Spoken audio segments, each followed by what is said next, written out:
Para arsitek dan pekerja ini membocorkan hal tersebut, akhirnya dibunuhlah mereka agar rahasia tersebut tidak bocor ke masyarakat atau khalayak ramai, geng.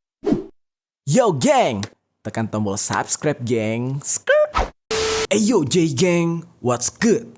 Welcome back to Kamar Jerry.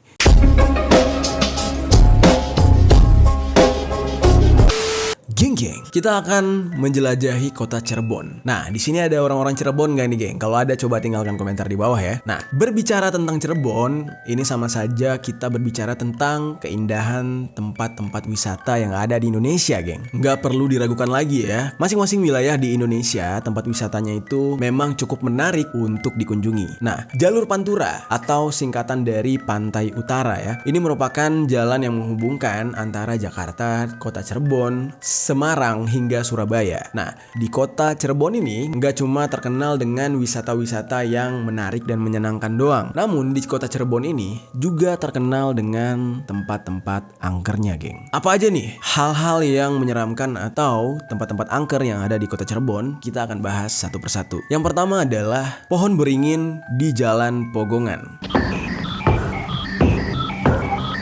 Warga Cirebon yang kerap sekali melintas di Jalan Pagongan tentu pernah melihat sebuah pohon beringin besar yang tumbuh di sisi jalan ini, geng. Pohon ini berada hanya beberapa meter dari Jalan Sukalila, dan di samping pohon beringin ini terdapat 3 makam, dan ini bisa dikatakan makam keramat ya, geng. Makam dari Kiai Darus, Kiai Talka, dan Mbah Trikmanik. Menurut masyarakat setempat yang pernah melalui tempat ini, beberapa dari mereka pernah menyaksikan hal-hal gaib atau makhluk-makhluk halus berkumpul di tempat ini. Beberapa dari mereka dapat melihat genderuwo, kuntilanak, sampai dengan pocong di area pohon beringin ini, geng. Nah, bagi orang-orang yang mungkin punya kelebihan, yang mata batinnya kebuka gitu ya, mereka bisa melihat dengan jelas berbagai macam jenis makhluk halus di tempat tersebut, geng. Pernah sesekali orang yang lewat di sana pada malam hari mendengar suara ketawa atau cekikikan kuntilanak serta tangisan bayi, geng,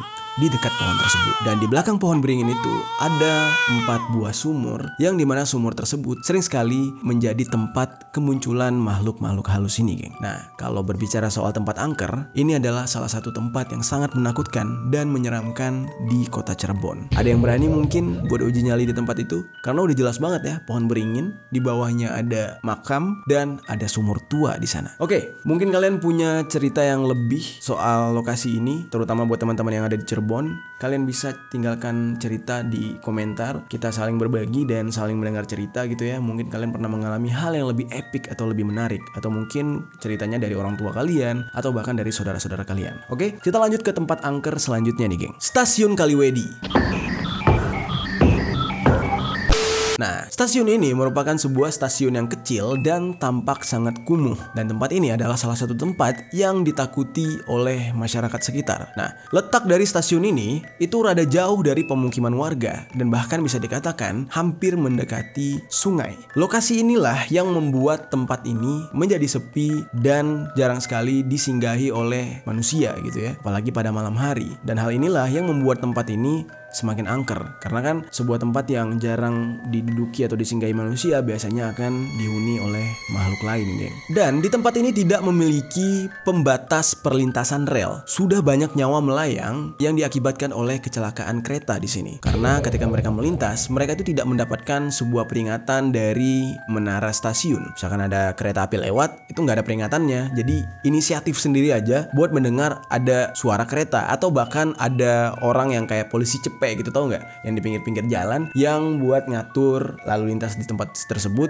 dan biasanya pengendara membayar 1.500 gitu, kayak. Nah, selebihnya di jam-jam malam atau di jam-jam tertentu di saat tidak ada yang menjaga perlintasan itu, sering sekali terjadi kecelakaan. Tepat pada tahun 2007, stasiun Kaliwedi ini sudah berhenti, jadi tidak dioperasikan lagi. Namun perlintasan relnya masih difungsikan. Nah, jadi kalau misalkan kalian menuju ke Jogja atau ke arah yang melewati stasiun Cirebon atau melewati kota Cirebon, kalian pasti akan melintasi stasiun ini. Akan terlihat tempat ini sangat-sangat kumuh dan begitu kuat aura mistis dan angkernya, geng. Gila ya. Di tengah-tengah masyarakat Cirebon ada tempat yang tidak terawat gini. Dan gue juga bingung sih kenapa terkadang pemerintah kita cukup abai gitu ya dengan tempat-tempat yang bisa dikatakan bersejarah. Toh stasiun ini kan sudah berjalan lama gitu ya. Kenapa tidak difungsikan, kalau enggak dijadikan tempat apa gitu yang lebih fungsional gitu. Diserobot sama gembel untuk dijadi tempat tidur nggak boleh gitu kan. Dimasuki orang juga nggak boleh, tapi diurusin juga enggak. Pada akhirnya apa? Jadi tempat yang dihuni oleh makhluk gaib gitu kan. Ya aneh gitu, Indonesia memang ada-ada aja gitu ya. Hal-hal kayak gini tuh nggak ada anggaran dan tidak ada dana untuk mengurusinya, termasuk tempat-tempat yang bersejarah. Oke, kita lanjut ke tempat angker selanjutnya nih, geng. Hotel Beringin.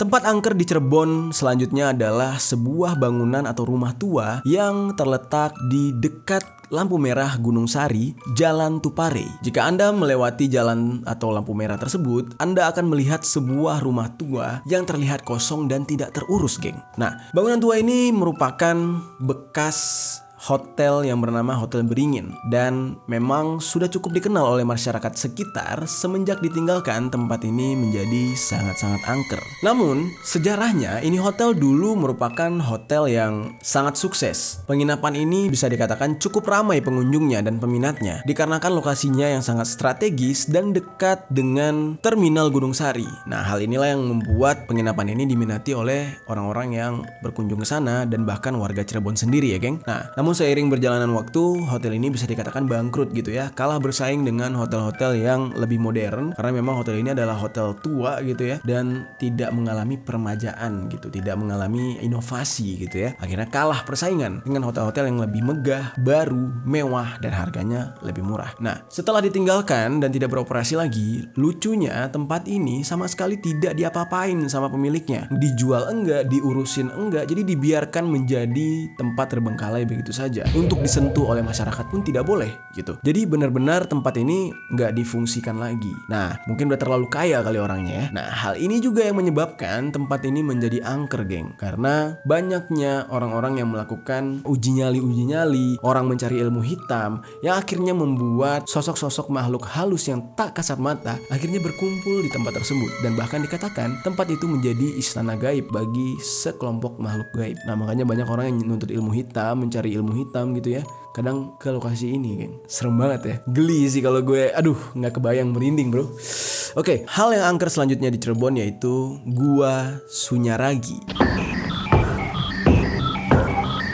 Gua Sunyaragi ini sejatinya lebih cocok disebut dengan candi ketimbang gua. Tempat ini merupakan tempat yang cukup menarik untuk dijadikan tempat berwisata. Namun sayangnya, lokasi ini juga termasuk ke dalam salah satu deretan tempat terangker di kota Cirebon. Nah, hal ini tidak semerta-merta menjadi isu yang asal-asalan aja, geng. Karena memang di tempat ini memiliki sejarah yang amat sangat kelam. Nah, di masa penjajahan Belanda, Gua Sunyaragi ini sempat terkena bom dan hancur lebur. Sampai akhirnya para arsitek dan pekerja bangunan dari Cina itu ditugaskan untuk membangun gua ini lagi, diperbaiki, direnovasi, namun dengan arsitektur Cina. Itu tepatnya pada tahun 1852 ya, geng. Setelah bangunan ini selesai, jahatnya ya, yang memberikan tugas di saat itu langsung membunuh para pekerja dan arsitek di dalam gua tersebut. Jadi benar-benar mereka tidak bisa kembali ke negaranya di Cina karena mereka langsung dibunuh di karya tangan mereka sendiri, yaitu Gua Sunyaragi tadi. Nah, apa alasan mereka dibunuh? Alasannya adalah Gua Sunyaragi ini merupakan sebuah tempat rahasia tadinya. Konstruksi yang dibangun itu benar-benar memiliki ruang-ruang yang tidak boleh diketahui oleh orang. Namun kan yang namanya arsitek dan pekerja bangunannya otomatis kan tahu lokasi ini seperti apa gitu kan, bagian-bagiannya seperti apa. So, untuk menutupi rahasia tersebut dari khalayak ramai, atau mereka takut para arsitek dan pekerja ini membocorkan hal tersebut, akhirnya dibunuhlah mereka agar rahasia tersebut tidak bocor ke masyarakat atau khalayak ramai, geng. Cukup kejam ya. Nah,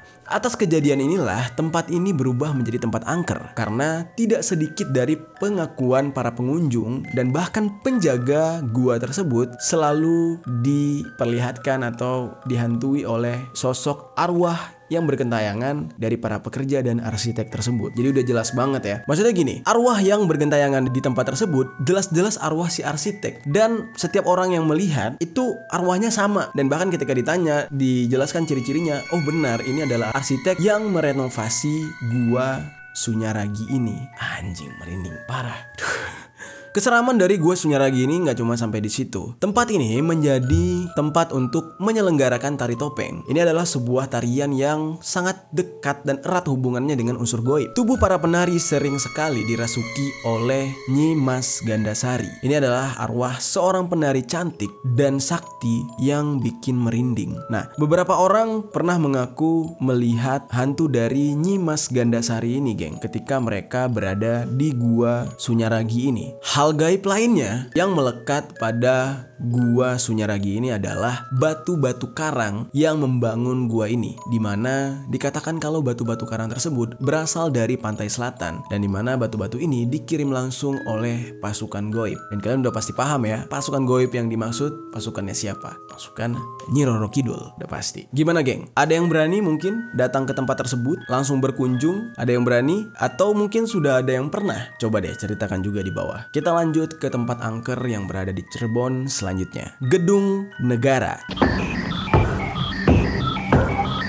Gedung bersejarah yang terletak di Jalan Siliwangi ini masih bisa dikatakan terawat dan sangat-sangat cantik. Kalau kita lihat gedung ini ya, rasanya tidak percaya gitu kalau gedung ini masuk ke dalam daftar tempat angker yang berada di Cirebon. Sedikit informasi nih ya, Gedung Negara ini merupakan sebuah tempat singgah bagi orang-orang penting atau diplomat, orang politik-politik gitu ya, yang berkunjung ke Cirebon. Jadi pasti berkunjung atau singgah di Gedung Negara ini. Bahkan presiden pertama kita dan presiden kedua kita pernah bermalam di tempat ini ketika berkunjung ke Cirebon. Nah, untuk saat ini gedung ini juga difungsikan untuk menjadi tempat seminar atau acara yang berkaitan dengan sejarah Kota Cirebon. Nah, di samping Gedung Negara ini terdapat sebuah penangkaran rusa yang tidak cukup luas namun cukup menarik gitu ya ketika kita berkunjung ke tempat ini. Dan tentu aja bagi penikmat fotografi, tempat ini sangat cocok untuk menjadi tempat pemotretan atau foto-foto ketika kita berkunjung ke tempat ini. Nah, cerita mistis dari Gedung Negara Cirebon ini datang dari seseorang yang pernah menginap di tempat ini kurang lebih selama 1 bulan, geng. Nah, orang ini tidak mau dibocorkan atau tidak mau disebutkan namanya. Nah, menurut pengakuan dia, pada awalnya dia sangat bangga dan senang ketika bisa tinggal atau menginap di tempat yang penuh sejarahnya ini. Sayangnya, baru beberapa minggu menginap di sana, barulah